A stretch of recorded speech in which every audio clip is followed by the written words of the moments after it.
My name is Jerome Ferry. My cameraman is Alan Eggers. We're doing a video interview with Doris Clark Lewis, a farm wife and school teacher for many years. Doris, tell us what year and where you were born. I was born out northeast of Marion on a farm. Lived there till I was 9 months old. Then my parents bought a farm out north and east of Springville. Mm-hmm. And what was your folks' name? Kyle and Ethel. Ethel. And do you your roots? Were they immigrants or settlers or? Oh no, we went clear back along a good many generations to get anybody that came over from the foreign countries. But we were from the England area. Mm-hmm. And your dad was a farmer, right? And brothers and sisters? I had 3 brothers. Mm-hmm. One of them died just a few days after birth, and one died at age 46, and the other brother is still alive. He's older than I. He lives in Adamosa. Mm-hmm. And where did you go to grade school? I went to grade school in Viola. Mm-hmm. And you were, at later years, you were married or single? Or? I was we were married in 1936, mm-hmm. And we lived. Well, my husband worked as a farm helper. Okay. And so we had a house down there to live in, and we had a rural school just a little ways from us. And the teacher that was there was a friend of mine, and she boarded and roomed with us while she was teaching down there. Your husband's name, Lewis. Were you ever kidded about the Clark and Lewis expedition? Not until just a few years back. And our youngest daughter and her husband had a group of teachers. They were both teachers, and had a group of teachers in for dinner, and they were talking about their ancestry. And somebody said to my daughter, Ruth, and she says, "Ruth, what's your ancestry?" Well, she says, "I'm from the Lewis and Clark expedition." And and they said, "Oh, you are not." She said, "I don't know how else you call it." She said, "My dad was a Lewis, my mother was a Clark." So you went. She also has a picture taken by the Lewis and Clark statue in Utah. Is it Utah? I know there's one in Portland, Oregon. Well, maybe that's her one, but there's by the Lewis and Clark Monument, she has her picture taken out. So you mentioned the fact that you went to school in Viola. Mm-hmm. This would probably have been an old schoolhouse at that time? This was a consolidated school, and it was fairly well.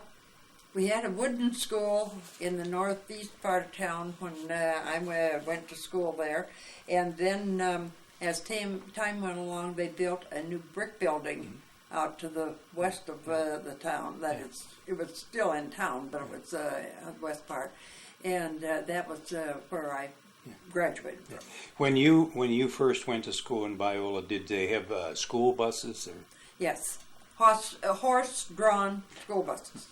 What were they? A type of an enclosed carriage, or? They looked just like the motor buses of today. Instead of having a motor on the front, they had a place to hitch team horses on. How far do you suppose they would go out into the country to pick up a child? Well, we lived about, I would say 4 miles, I think, probably. And the line between Viola and Springville districts was just a little bit west of where we lived. Do you remember in the cold winter, riding in that carriage? Oh, you betcha. You took a stone that was all het and had wrapped up. You took it and put your feet on top of it going in. But when we came home, why we didn't have that. And but also when we were going home, if it was a nice night and not too bad, why when we come to a certain 4 corners here, we had to go up a hill here to take a couple of the girls up there, and then we had to go this way to get to where another family and my folks' farm was there. And so the horse-drawn school bus went up the hill, but if it was a good night, we got paid a nickel if we would, with the two families, each one of us got a nickel if we could walk home. And that's the way I got my money for my first camera. Really? Was Viola, was that a thriving community at that time? Do you have any memories of any businesses there? Or? We went to church there part of the time, and there wasn't much there. There was a railroad that went through Viola. Grocery store? Or? Oh yeah, there was we thought one of our classmates' parents run the merchant. Well, it was everything, you know. What they call them, general merchandise store, and so we all thought she was just rich as all get out, you know, because the rest of us were all farmers. Did they have a post office in Viola? Oh yeah. I have heard people of your age from that area that they talked about the jitney. It was a train that run from Cedar Rapids to out there, and did that ring a bell to you?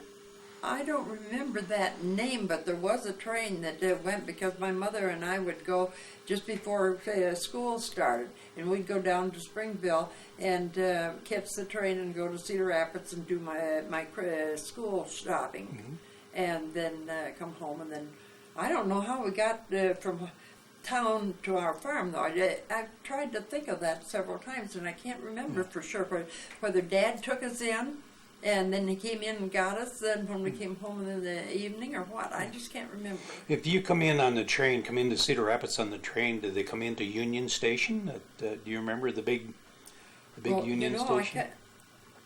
I was going to say it. I don't know whether we came into Marion or whether we came into Cedar Rapids. I've forgotten. Could have possibly been Marion. But I'm not positive. Would you have done your shopping then in Marion, or? No, the clothing we went to Cedar Rapids for. Remember where your mother would take you to get your school clothes? What store? Oh, probably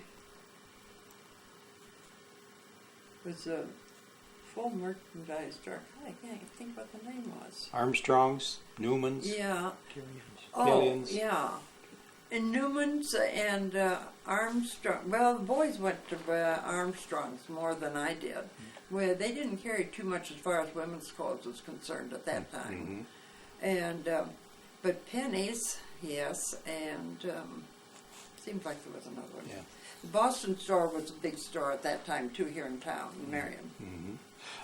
Was your dad active in the school system? Oh yeah, he was a member of the school board, and his name was on the new building, on the brick building. They had all the directors' names engraved right into it.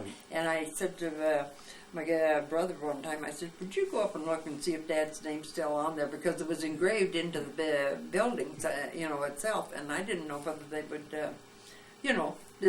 be still there or not, but they are. And so my dad's name's still on there. Is that still an active school? No. In Viola? No. It's closed. Yeah, and they've Anamosa took them over, and so the children are all. So young Doris grew up on the farm. Were you a farmhand, or did you get to stay in the house? I stayed in the house most of the time because I didn't have any other sisters at all, and I had brothers, and so they could help out. Yeah. But I also did at haymaking time. I always drove the horse on the hay on the hay fork, when they took the hay up in the mow. And did you have to pull the rope back to the barn when you? No, that just kind of come back automatically. By itself? Yeah. Just exactly how that did that. Oh, heck, I hadn't thought of that for a long time. The reason I asked, that was my job, was to pull the rope back. You'd unhitch it from the horse, and then you had to pull this long rope back to the barn to make it easier for the person on top of the hay rack, pulling it out of the barn. Thrashing, you remember thrashing? Oh, sure. I can tell you a good one on that one. Every other year, my mother had a sister whose husband was the superintendent of schools, and said out in Colorado, and so they came home every other year. Well, as soon as the men were all served and had left, where the women had a chance to eat, And so my mother's sister had a daughter that was, we were about the same age. And so we did our meal, and then just very quickly, we didn't think our mothers knew where we were, but of course they did. And we ran down and got on top of the separator on the thrashing machine, because then when they called us to do dishes, we couldn't hear them. And of course the guy that run the separator, he knew all about it too. He never said a word. He just let our mother call. Then they went ahead and did the dishes. We stayed until we were sure the dishes were done for us.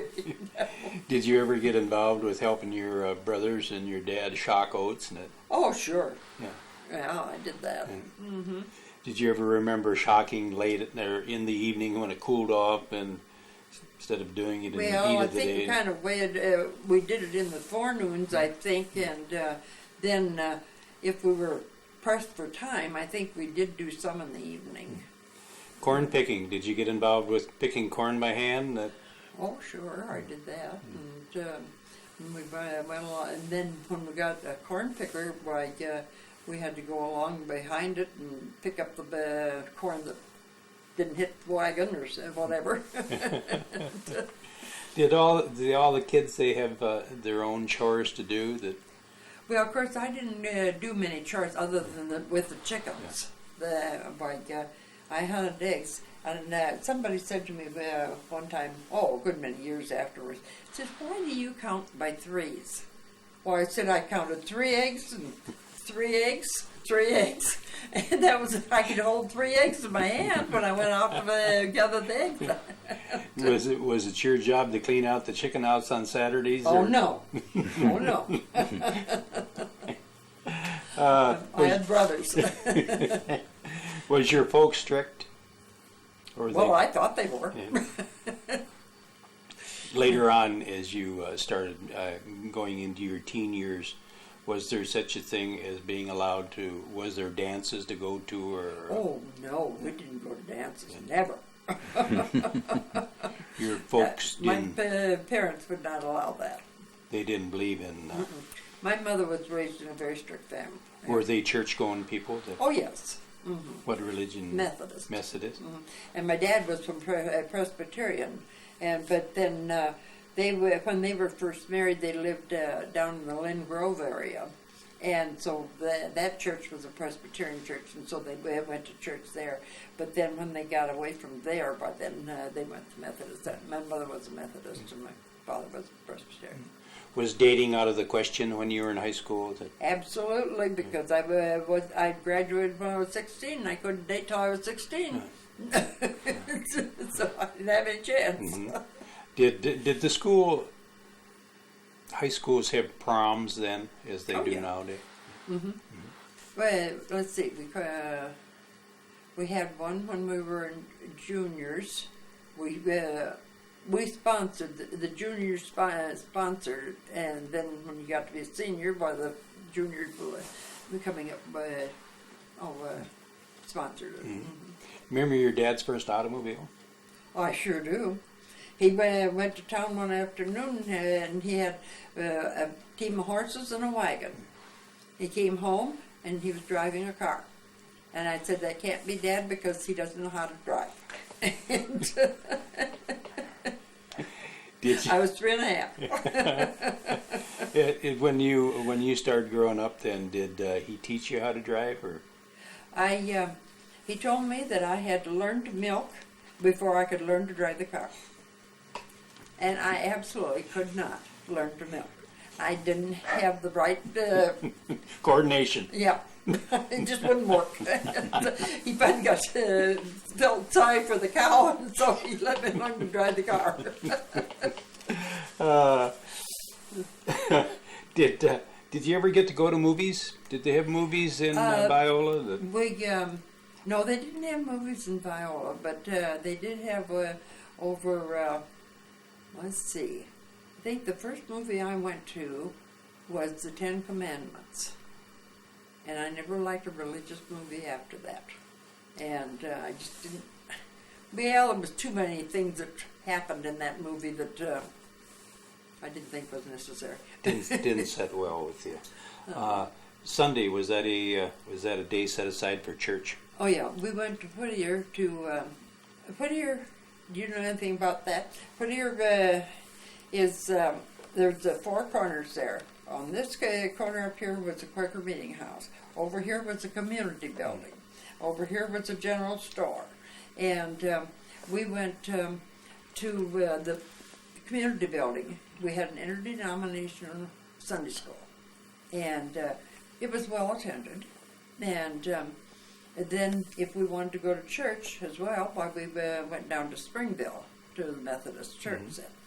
But also, we went to Quaker church on what was it, quarterly meeting, I think it was. And, it was for not just that church, but several in the area, and went together. Of the Quaker faith, you mean? Mm-hmm. Mm-hmm. Yeah. In the Quaker church, did the men and women sit separately? Mm-hmm. At that time, they did. They had a panel that went up and Or down. a partition? Partition, panel? but it was a movable one, and you raised it down, lowered it, and the men were on one side and the women on the other.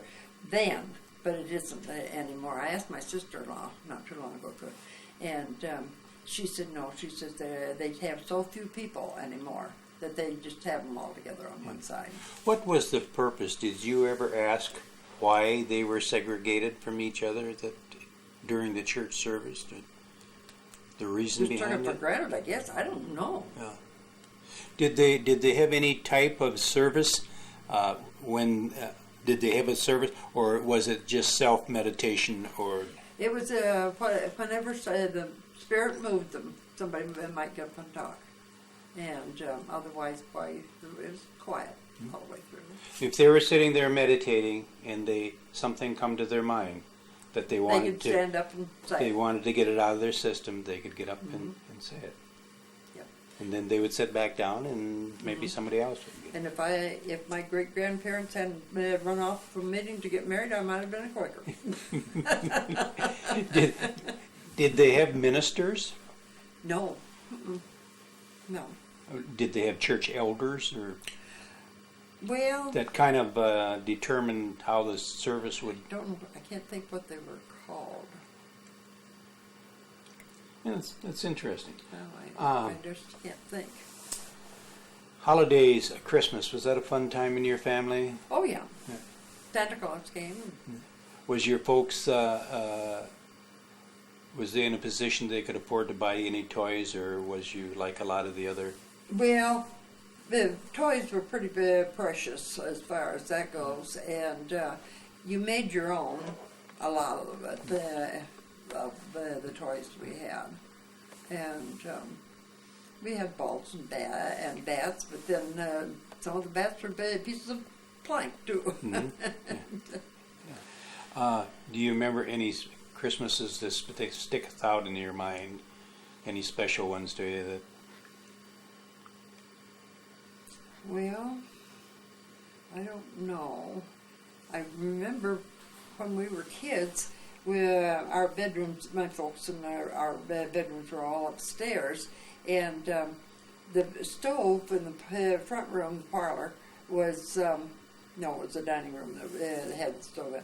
And the pipe went up from the first floor and went up through the second floor, and before it went into the chimney. And so there was what do they call it?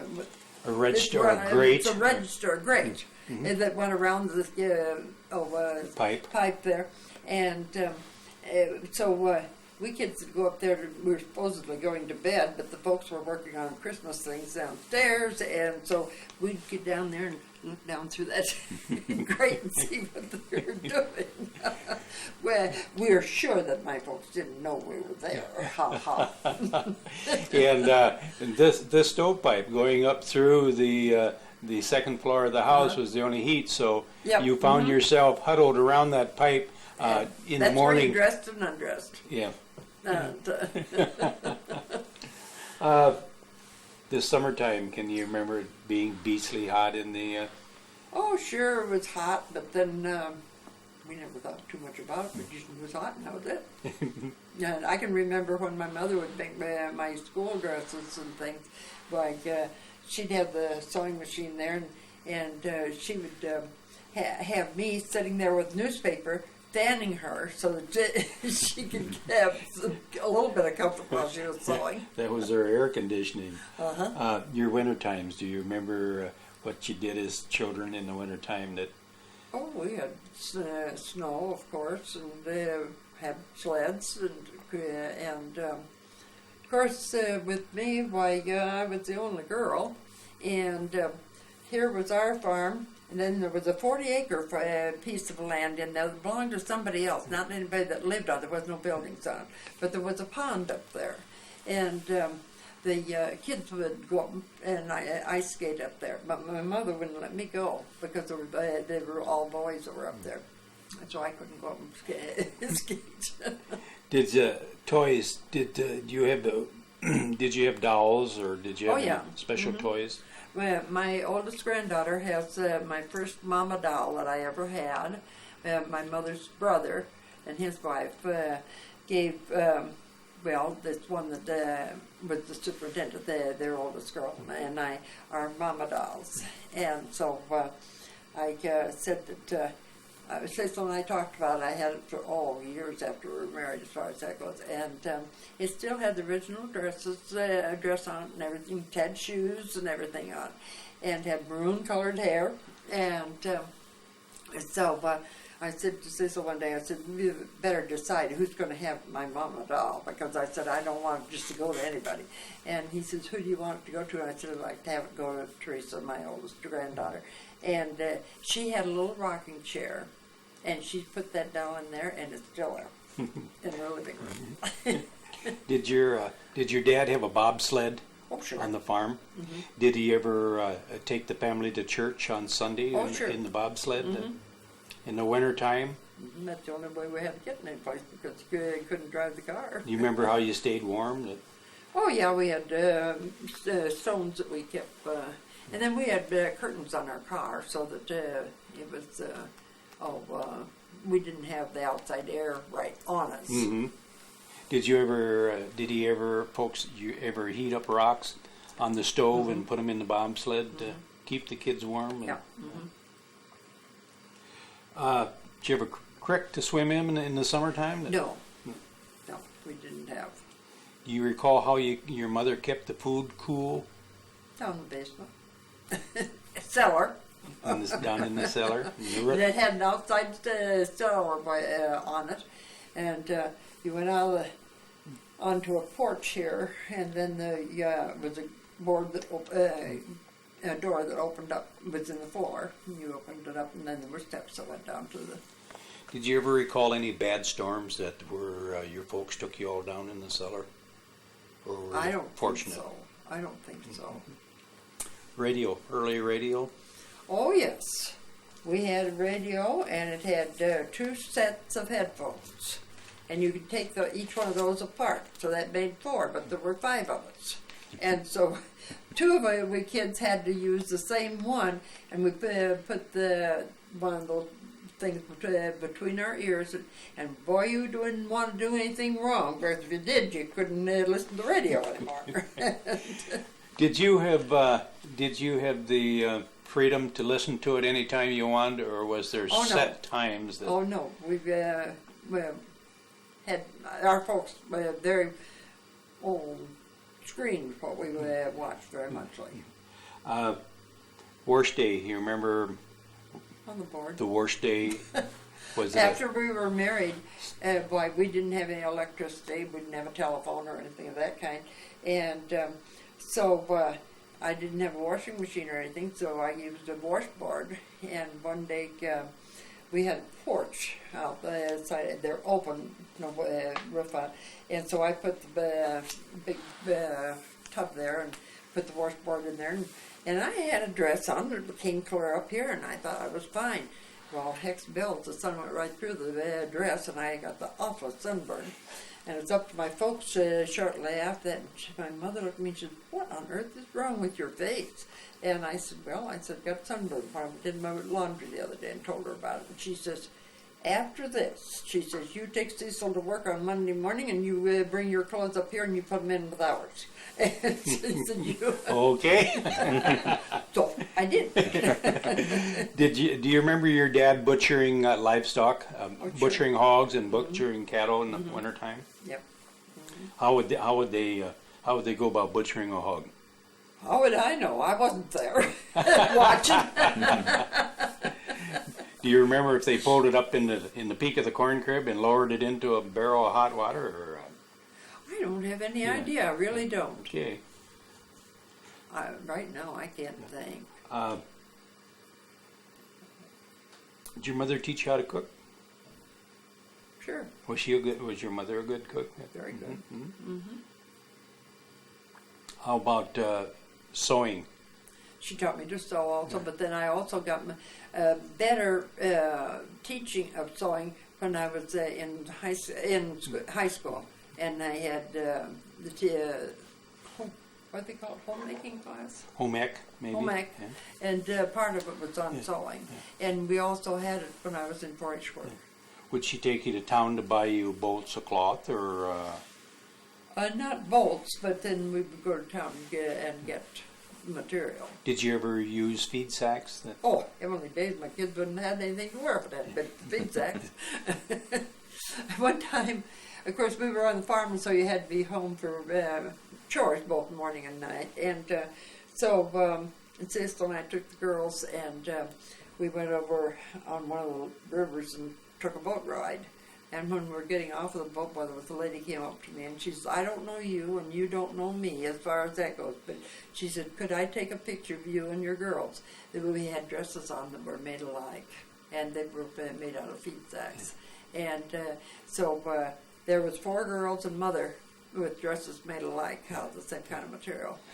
These would be, the feed companies would put a beautiful print on the feed sacks. Right. That the farmers bought. I went to town when my husband went to town to buy feed. I always went with him to pick up sacks I wanted. And did you ever find yourself getting halfway through a dress and you run out of a pattern and they discontinue? Oh yeah, you did, and then you waited a little while, and then you got another one, something that would blend with it. Yeah. And I've got a card table cover here yet that was made out of a feed sack. And you would give your husband strict instructions as to what type of pattern you wanted when he come home? Nope, because I'd go with him. I'd pick out my own. I was going to show you. This was a typical feed sack pattern. Yeah, that was just one that I wanted. And if a lady had a couple, 3 daughters, she would probably try to make dresses about all the same pattern. Yeah, our girls had dresses like a lot. And one day, I guess when I moved into this apartment, I said, oh, here's feed sack. And Mary Louise said, Mother, I want to look at it. And it was one that was all white. Yeah. And she said, I thought you meant a colored one. Well, it is very attractive print on there. Yeah, Did the kids have a pony oh, you betcha. on the farm? Polly? And we worked just fine. And we had a cart for it. Dad made us a 2-wheel cart, and we with a seat on it, and we could. We had to go a half mile for our mail, and so that was the way we went up, or either rode pony, the pony, or else put onto the cart. Yeah. Had harnessed it up, and so yeah, we. Did you ever write it out to get the milk scows for your heavens, dad yes. at night? Of course. Sometimes it would take you an hour to get back. And another thing that we did when the boys and dad would plow the corn, then if we go along and pull the weeds that they did get up, right beside the plant itself, you can't get those with a machine, and so Dad would give us a nickel when we got a 5-gallon pail, clear full, but pressed down. We'd get a nickel for all those weeds that we pulled out, and that was what we had to spend for our 4th of July. And then on the 4th of July, you could possibly look forward to what? Well, Whittier and Wabeek and the other one. Whittier, Wabeek, and another one up there by Wabeek. I can't think of the name right now. And they had daytimes. We took turns on going to those other places, but at night, Whittier was the only one that had electricity. And so the evening was in Whittier always. And we had lots of, at night we had lots of lights and things. Fireworks. And the daytime, there were ball games and whatever. Yeah. What year did you graduate from Viola in high school? 1932. 1932. And when you were going to school, did it run through your mind as to what Doris might do with her life? Was there many job options? Well, I was going to be a teacher. There was nothing else to do. Yeah. There was that or a secretary, and I didn't fall for that. But my grandmother, that lady up there, was a teacher, and all three of their girls were teachers.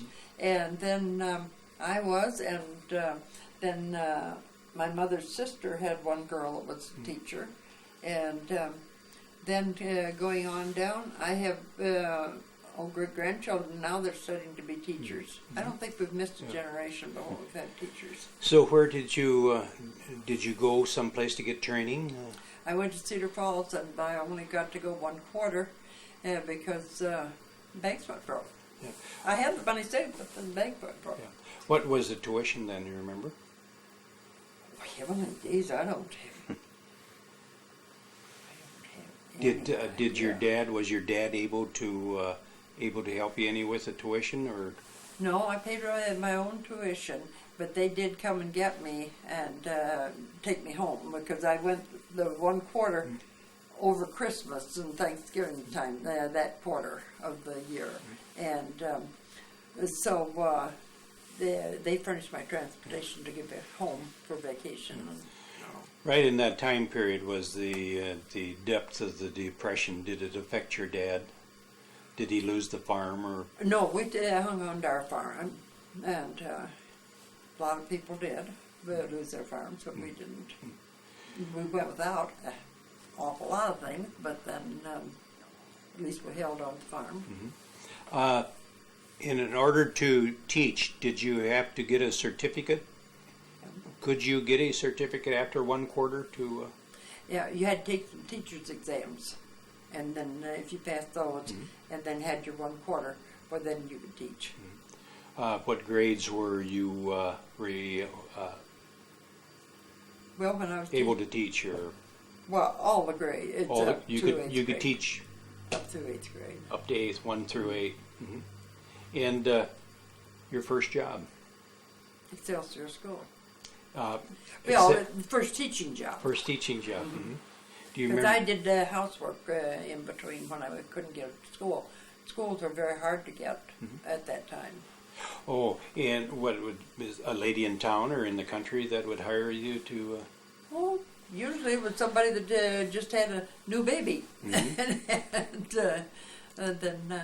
I was the family that lived up northeast of Marion here, and I was working for them. And one of my girlfriends called me, and she said, "Doris," she said, "I'm going to get married." And so she said, "I'm going to go over and tell them," and she had the job that I got. And she said, "I'm going to go over and tell Mr. Hammond," that was the twins' father, and that I'm moving out of the country. That is not out of the country, but out of the state, and getting married and all. And so she says, "I can't teach anymore, so I'm going over there at 10 o'clock, and you get there at 12 o'clock, and put your application in." And that was the way I got out for school. I would just want to back up a minute. When you were doing household work for different women, what could you expect to get paid? 50 cents a day.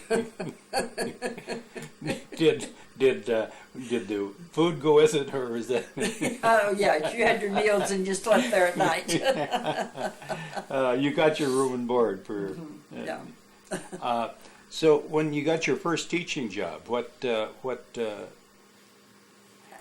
kind of pay did you get? $50 a month, and my dad. I didn't have a car, of course, and so I always drove my folks' car back and forth until in the winter time. I stayed with an elderly couple that lived over close to the schoolhouse, and so I don't remember what I did pay them.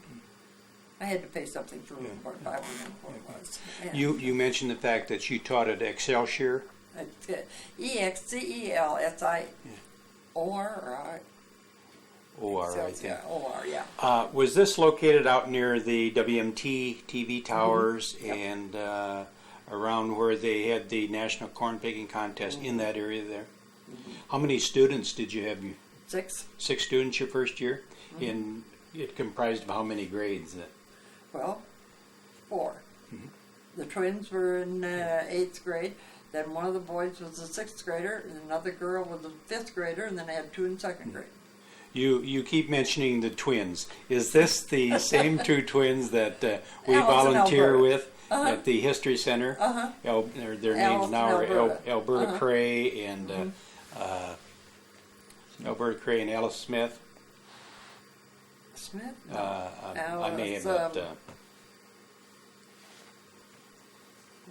Anyway, they were 2 of your students. You have a nice picture here. This was Excelsior. And this was in the 35-36 time period. Yes. And down below is your students. Right. And the famous set of twins is in the center, Alberta and Alice. Who were the other 2 young girls? Ludeman. Ludeman? And is that 2 boys? They're Burns. Burns boys? One of them just passed away. Alice and Alberta came over and got me, and we went to the station for it. And, well, that's sad not be here. That when you first took this job, did you have any idea where it would be or how many students? Yes, you did. You had because the previous teacher had to leave it. Okay. Yeah. So but that was the first day that I walked in to teach over there. Was the first day of my life that I ever went in a country school. I'd never been in a country school before. Really? Did you find it quite an experience? Yes. Did you find yourself doing your own custodial work? Oh yeah. I knew that. And you had to fire up the stove in wintertime to keep warm? Well, that was our Sunday night date, but my husband and I would go over there and build the fire and get the coolness off of the building, you know. And did you? Well, it'd give you a chance, the 2 of you be alone too, probably. yeah. Tell us the truth. You're right. You weren't supposed to say things like that. When you started school, had you met a boy and got married yet? Did you get married by the time you had got your first teaching job? Oh no, I didn't meet Cecil. I met Cecil when I was working for that last family when I found out about the job. And his dad worked at the same place I was working. He was out doing field work, of course. And they had a new baby, and then they had another little girl there. And so that's where I was working. And Cecil came over to get his dad one night and to go to Central City to buy a pair of rubber boots. I don't remember who got the boots, but then one of them did. And his dad came back in when Cecil got over there, and he says, "Doris, are you through with your work?" And I said, "Well, yeah. Why?" And he said, "Well, do you want to ride up to Central City with us?" And I said, "Well," I said, "I don't know." I said, "I'd have to ask Margaret," just the lady I work for. And so I asked her, and she said, "Well, father and son, you'd ought to be all right." So I went with them. Did you know Cecil? No, I met him that night, and then that was the 3rd of July, and he asked me for a date on the 4th, but then I already had a date for that day. And so we went to a movie sometime right along in there, and that started it. What did Cecil do as a He young worked man? on another farm close by. And this is your wedding picture? Yes. And how old was Cecil at that time then? Shoot. Well, he was about 5 years older than I. Mm-hmm. And I was 18, I guess, wasn't I? Mhm. Very nice. This dress you had on, Doris, is this your a wedding dress that you would? It was just a good dress. It was not a wedding dress per se. But then it was my wedding dress. Do you still have it? I sure do. Wore it not too long ago. Really? That is. I was with a group of cousins one day, and they got talking about dresses and how they couldn't wear what they did at a certain time and all. And I said, well, I still have my wedding dress and I can still wear it. And they said, oh, you can't either. I said, you can too. I said, I wore it just a while back. And they said, oh, he said, you couldn't get into your wedding dress. I said, but you just wait till next month and I'll wear it. You'll see that I can still wear it. You had mentioned you did your own custodial work. Did you have a furnace in the basement or a wood burning stove we had a upstairs? parlor stove. Parlor? Mhm. And it was your responsibility to keep that. And you mentioned your husband and would We come would on go- Sundays and Uh-huh. fire it up and bank the fire. And you were living at home at that time. Yeah. How old were you at that time when you got your first teaching job? Well, I taught in the year of 35 and 6. 35 and 36. That was the year of the severe winter. It was very severe. Any memories? Well, I remember one time it was snowing so bad, and so I let the girls, here was the schoolhouse here, and the girls lived up this way, the Ludeman girls did. And so I waited until they got home. And then the rest of us all went the other direction. And so, and there was a family or a couple that lived on that same road that the schoolhouse was on. And so we finally made it down there. And then she called, they didn't have children in school, they were older than that. And she called over to Hammond's, and so he came over and got us with a sled and team of horses and all. And they delivered us to where we needed to go. Did the school board, did they provide you with coal for the stove, or it was just a wood burner? It was a wood. Where'd you have the wood stored? In the wood house. In We had a separate building, a wood house. it was one of the children's responsibilities to keep the wood box filled. And I think they did, if I remember correctly, or I think that's right. And then when the oldest boy would get to school, he would put his lunch down, and then he'd take the bucket and go up to the Ludemans and fill it with water and bring it down, so we had fresh water every day. And did you have a big crock in the washroom for fill it with water? No. Did everybody drink out of the same pitcher or the same dipper, or did you? Of course. How else would you do it? And that isn't all. They had the little red chairs that they were supposed to sit on for class, but when the weather was so cold and all, we put the little red chairs around the stove, and then the children stood on those so to keep their feet a little warmer. The floor was so cold that Yeah, And so then I asked the parents if they wouldn't please send something that the children could have to eat that was warm. And so they put their containers of their food that they were going to have at noon on top of the stove there, and that kept them warm, and so they had warm food at noon. What was a typical day at school?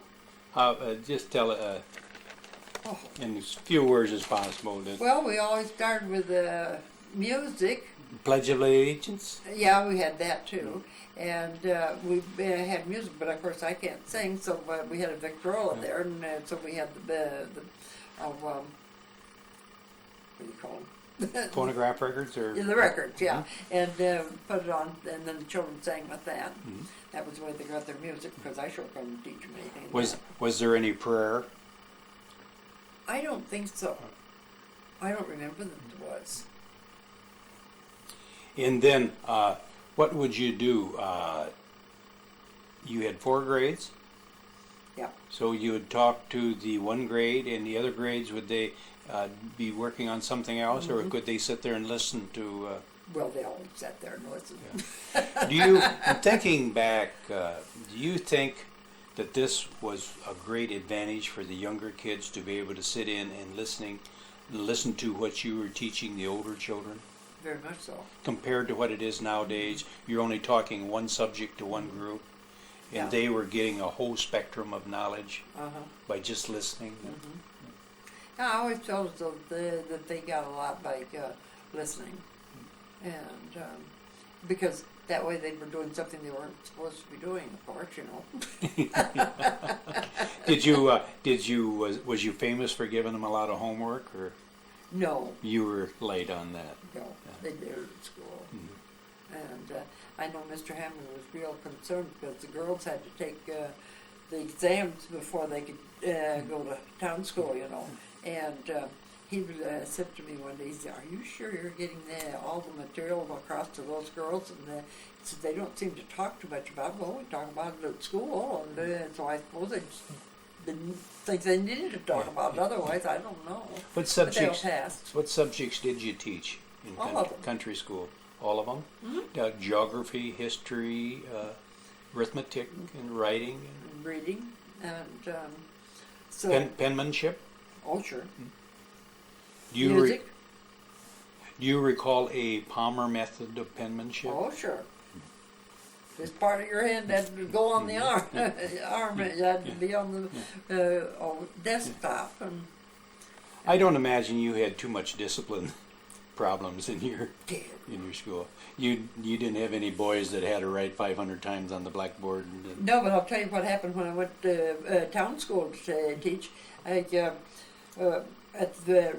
At the very tail end of the summer, I got a job at Coggin, and I had over 40 students in my room, and I did not have any help at all.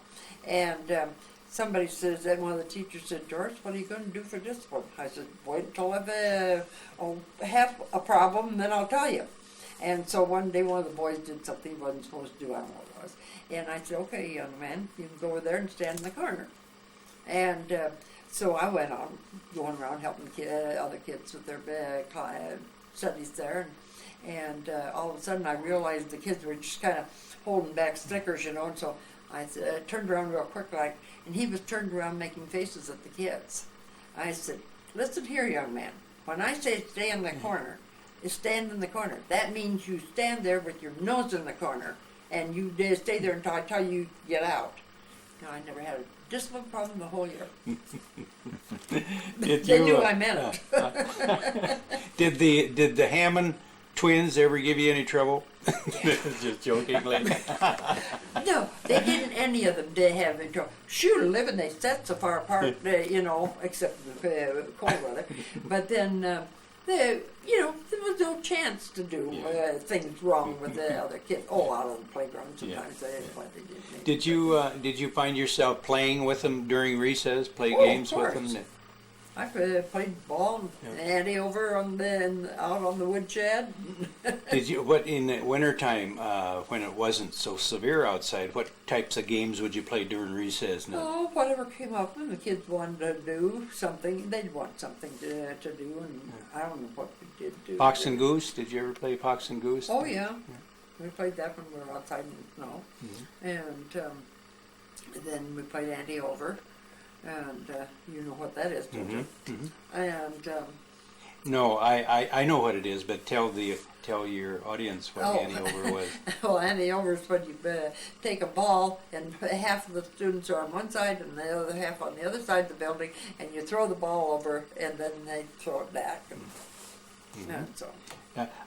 Was the snow deep enough that winter where you could make caves in the snowbanks? No, I don't think it was. Quite, we didn't not do it at school anyhow. Did you have a car when you were your first year teaching? You did. My dad, I drove my folks' car, and then if they wanted it, my dad would take me over, and then he'd come back over and get me.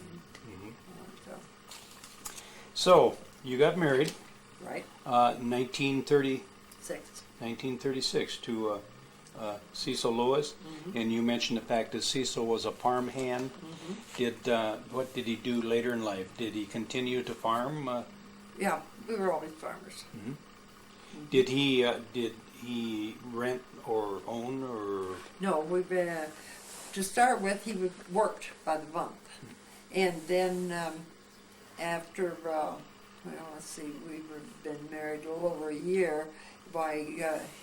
His dad got an inheritance, and so he gave us some money, and we started out farming with $1,000. And we bought a brand new tractor, it was either a corn plow or a corn planter, I've forgotten which it was, and then either a disc and or a harrow.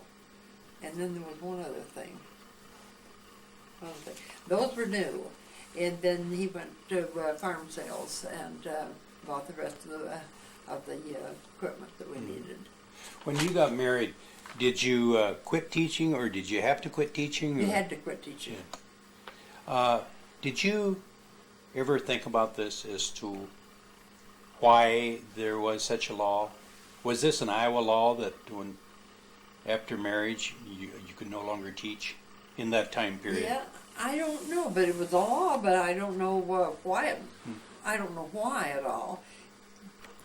Did your dad ever mention to you about it being a waste of money to go up and get a college education and then Oh no, quit after 1 year? And no, my mother had 2 years of college, okay. and so no. They knew the importance of a good education. Yeah, they were very strict about us going to school and everything. And your first child, She was born in 1937, and she just now retired. She's 65, and how time flies. and she was a nurse, and then the others. The first three came 3 years and a month's time. The second girl was a accountant, and then the next girl was a public secretary. I'll ask you about that later. Oh, okay.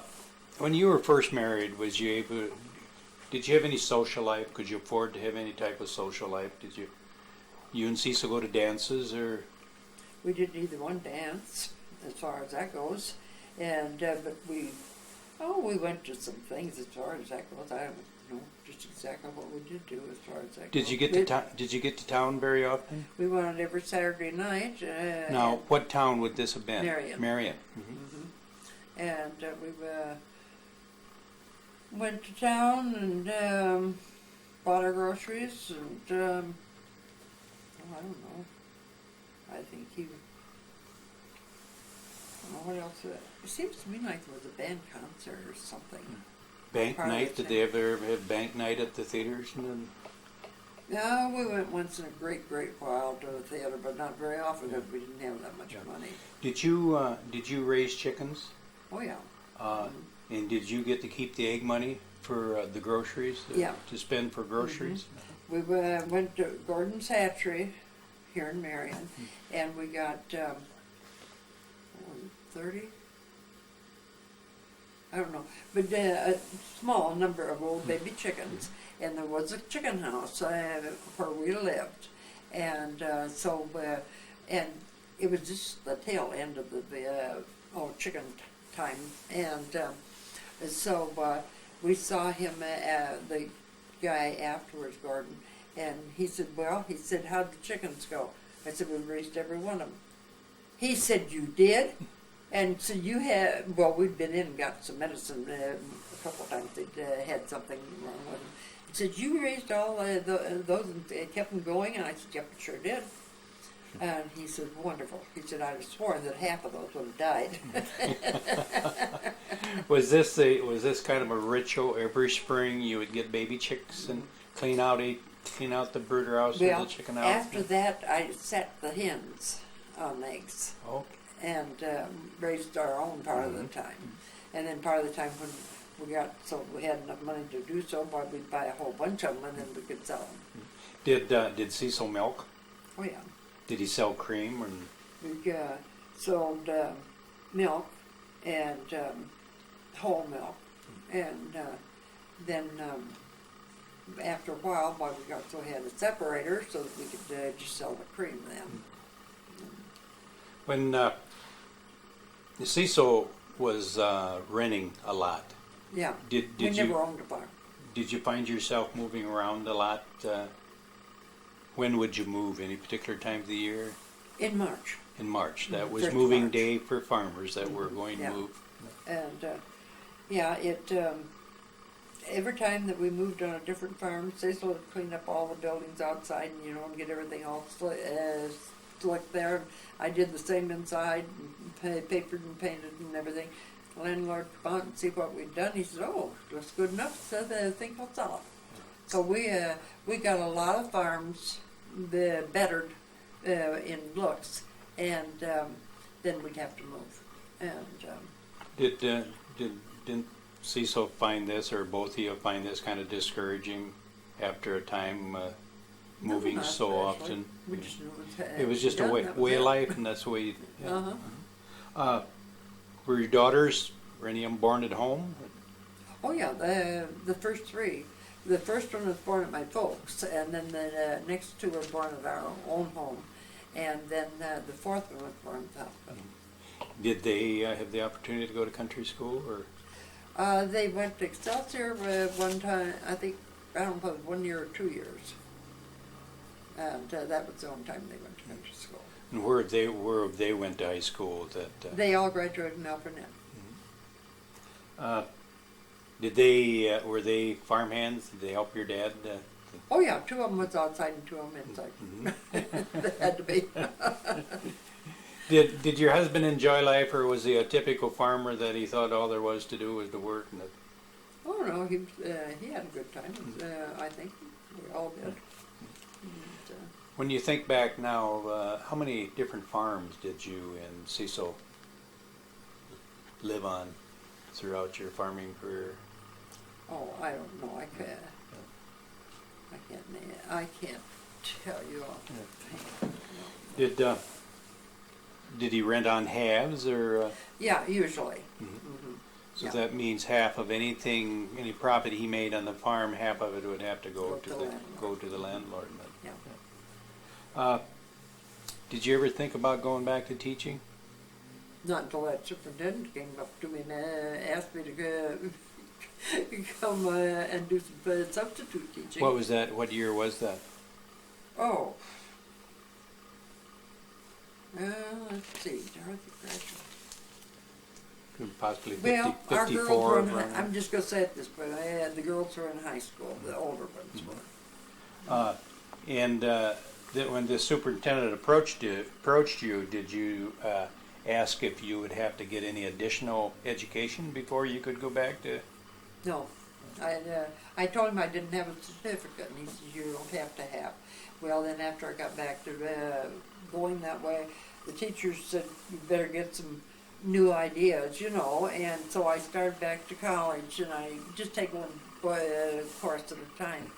And then I'd go to summer school and things like that until I graduated. Did you, what college did you go to?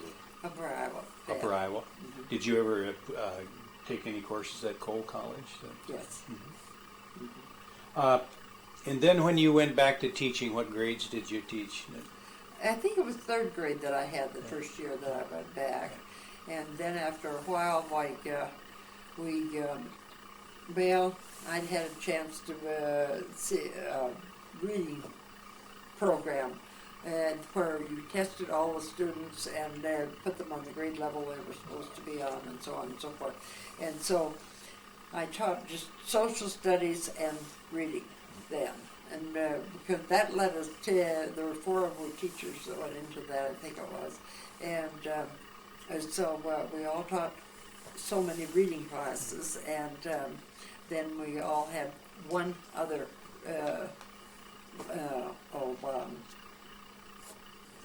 subject that we taught, and we taught all those students, regardless of what grade they were in. Did you? Did I mention? Did you end up getting a degree? Yes. You did Mhm. from Upper Iowa. Right. Very August good. of 1962. Did Then our youngest daughter started in September of 1962 in the same school. Did Cecil encourage you Oh, yes. to go back to school? Mm-hmm. When you did go back, you mentioned the fact that you went back and you taught in Coggan your first year going back.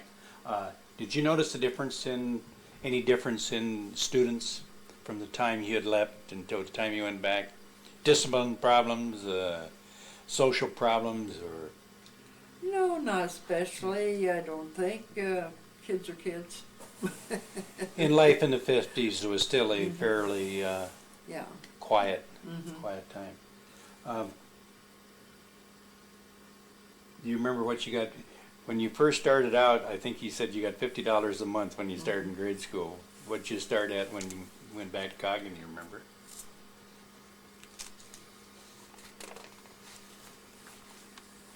You don't remember that? I don't remember that's right now. I just that's don't. okay. I can't think. I'm throwing too many questions at you. And after Coggan, and where I came did you to teach? Marion. You come to Marion? What school did you come to? Well, I taught at Emerson, and I taught at what the heck was the name of the one down here? They put teaching grade school in that building, and Vernon? Vernon, yeah. And so, but then I also, I was great on reading, and I went from school to school on reading sometimes. I even taught in the Catholic school. St. Joseph's? Classes. Yeah, St. Joseph. Yeah. Oh. Did you ever have any other jobs besides teaching? Oh, just when I was younger, boy, I just did the housework when it was necessary. What year did you leave the farm? What did you say? I think you told me 50. 50, Let's see, 68 possibly? 68. Mhm. Yeah, 1968. Did Cecil retire at that time? He still did the farming out there, but the house was such a mess out there that, and we had already bought our house in town, and so we asked the manager, Cole College owned it, and we asked the manager if we could move into our home in town and just go back and forth and just not have any livestock out there after we got rid of what we had when we moved. So he said, let's see what the lease says. And the lease said they had to furnish a livable place for us to live. And he said, that is not a livable house. You can move tomorrow if you want it. Did Cecil have health problems when he left the farm? Or? Oh, he had a lot of back problems and things like that. And so that was another reason why we were trying to get out of the farming. Mm-hmm. In what year did you retire from teaching then? 76, possibly? Well, I think that's what you had told me in the pre-interview. could be. I'm not going to say. Yeah. We'll leave it at that. Yeah. When you retired, did you notice, by that time, could you notice any difference in school children, discipline? Well, not when I was teaching, because they knew they had to behave. You never noticed that. You remember a couple of years back in the shooting, the Columbine shooting, that what was your thoughts that went through your mind? Oh, I can't. I just couldn't understand it. No. Well, any of those schools at that time that was having problems. That Yeah, I said that, I don't know. I think a lot of it has to be the backing of the principal and the superintendent to back the teachers and in their own way of discipline. And because every teacher has a different way of disciplining the students. Did you notice any change in the discipline that you were allowed to met out when you started and when you finally retired in 76? Was there certain things you could do or couldn't or could say or could not say to children that? I don't think there was too much of that by the time I retired. I don't believe. And I never had any trouble with it. So I guess I can't really answer for other people, but then I just didn't have too much trouble, I don't think. And what year did your husband pass away then? 10 years ago. 1992? And you retired in 76, so you did have some Yeah, good we had years. some Did you time do any? together. Did you do any traveling or? We did short trips. We had a camper on our pickup, and it was a very expensive one as far as that goes. And we had a bed with a cab, and then we could have made the table was here, and then it had benches around it, and but the table was fixed so it could be lowered, and then that would make a bed. Mm-hmm. They had cushions on the seats, and that made the cushion for you to sleep on. And so, if any of the kids or grandkids wanted to ride with us or something, that might be, but they could sleep there. Mm-hmm. They got a big kick out of it. This is the only one available then. Did you ever, in later years, did you ever see any of your students from Excelsior School? Well, Or yeah. had they all passed away? Oh, the ones from country school? Yes. Oh shoot, there's only 2 of them passed away now. And no, the 5th grade girl, we kept track of her because when she and her husband-to-be were getting ready for the wedding, they didn't either one of them have a little girl to be a flower girl.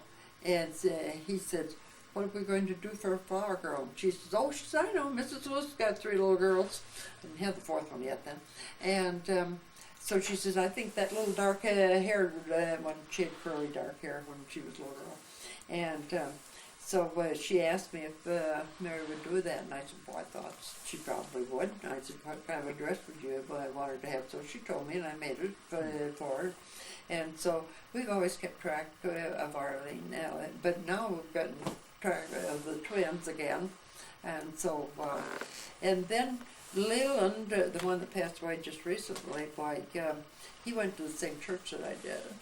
And so I said, we've been kind of close-knit off and on. Mm-hmm. And when we moved down here, I moved from the other apartment over here, I was going through some of the pictures, and I saw the kids' pictures, and I decided, that was 60 years ago. Time to have a reunion. And they all but one lived here in Iowa at that time, and that's what those pictures are.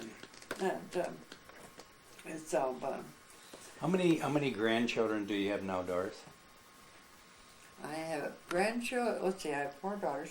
I have 13 grandchildren and 3 step-ones. I have 17 great-grandchildren and 7 step-ones, and I have 4 great-great-ones. This is your reunion on your birthday? Uh-huh. Mm-hmm. On my Is a few of the grandchildren missing from this photo? But, yeah, some of them weren't born yet then. mm-hmm, yeah, mm-hmm.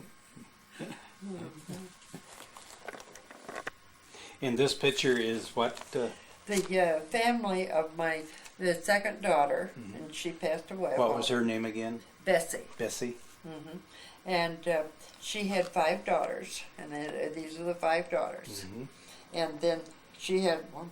I don't know how many grandkids. 1, 2, 3, 4, 5, 6, 7, 8. She had 8 or 9 of grandchildren. And then down here is the whole family, and the one boy here was graduating from high school. And they were all down in Texas. So. You had talked about your daughter Bessie that passed away. Run by us again. What your other 3 daughters' names were and what they're doing today? Dorothy, and they're all retired as far as that goes. Dorothy just had her 65th birthday, and so and she was a nurse and doing things in the nursing field, not always nursing. And then there was Bessie, the one that passed away. Then there was Mary Louise, and she lives in Columbia, Missouri, and she was a public secretary. There's a national something or other behind her name. I can't remember what that is. And she has, they have 3 daughters, I don't know, there's more great granddaughters and so on and so forth.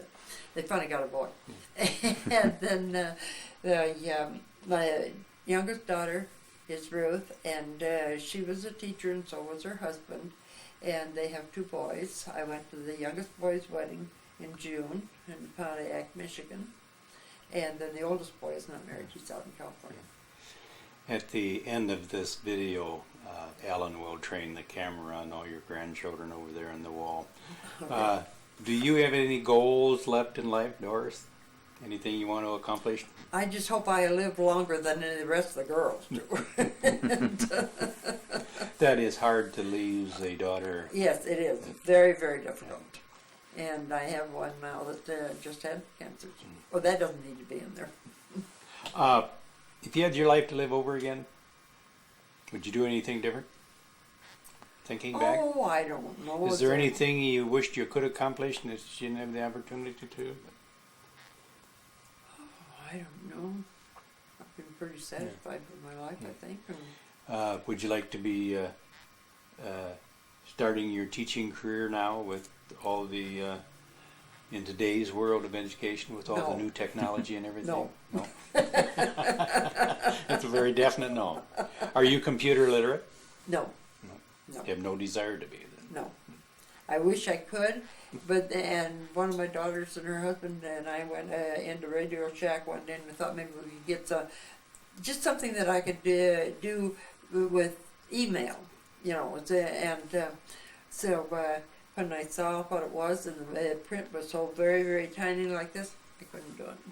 And so they're just they'll send emails to each other, but then they translate it over for Mother. Doris, unless you have any other memories to share with us, the Cedar Rapids History Center, the Linn County Historical Society, would like to thank you very much for sharing your memories with us. Thank you. I hope I did a good job. You did. You did.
History Center.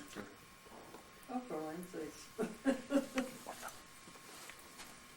How frequently is that open, or is it open all the time, or what?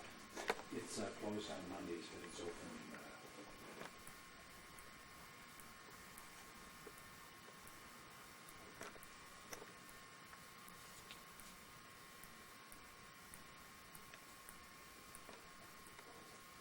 There's some of the step ones there that I would have to look on the back to find out for sure which one to switch.